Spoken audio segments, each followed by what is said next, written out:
Every investigator has that one file, the one that doesn't let you sleep. For me, it was the prophecy of Hank Dingelschrader. A man with a name like a cheap TV spin-off told the internet that the world would end on February 18th, 2026. The 18th came, the 18th went, the world survived. But the sanity of the nation?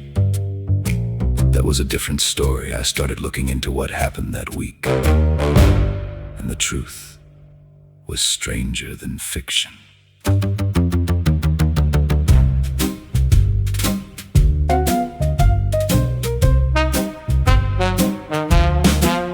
I went to Davos looking for a clue to the crime, where the billionaires gather at the end of all time. A man named Mark Carney took the stage with a grin to explain why the old world was ending again.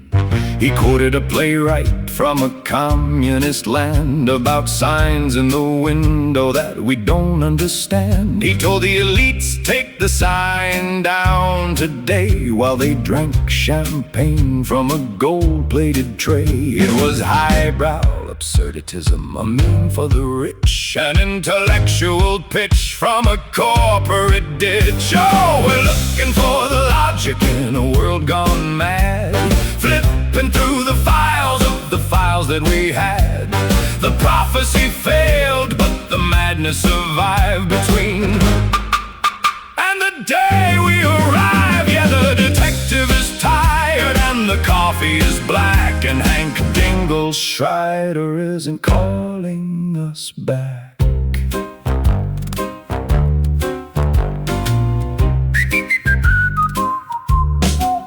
I crossed the border to Mexico to follow the trail where a billionaire's tweet almost landed a jail. Elon woke up and he chose to create a massive diplomatic crisis of state. He typed out a rumor about a cartel, and the Mexican government started to yell. Meanwhile, at the bureau, the agents were late to a literal crime scene inside of the state, because the FBI director was hogging the jet, treating government property like an Uber he met.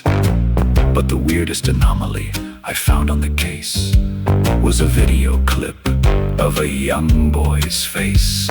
He looked at his target, polite and precise.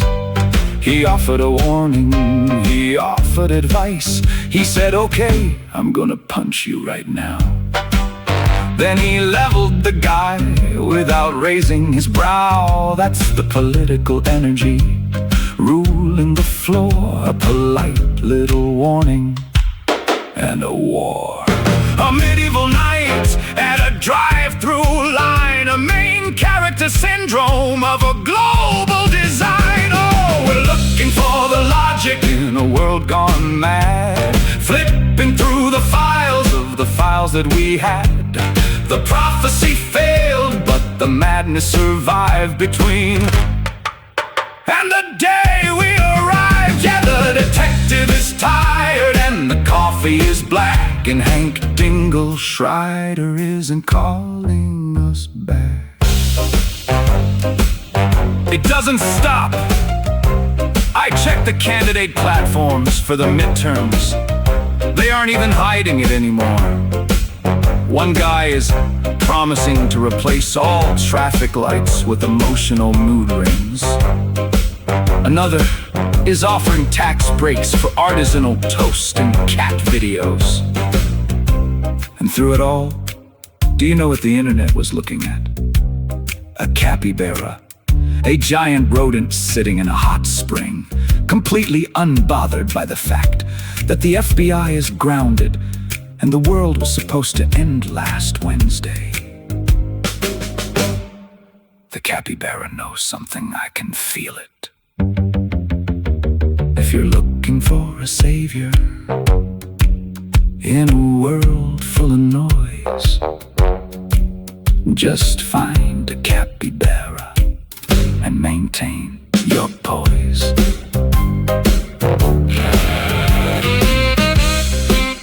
Case closed for now, but the paperwork from March is already piling up on my desk.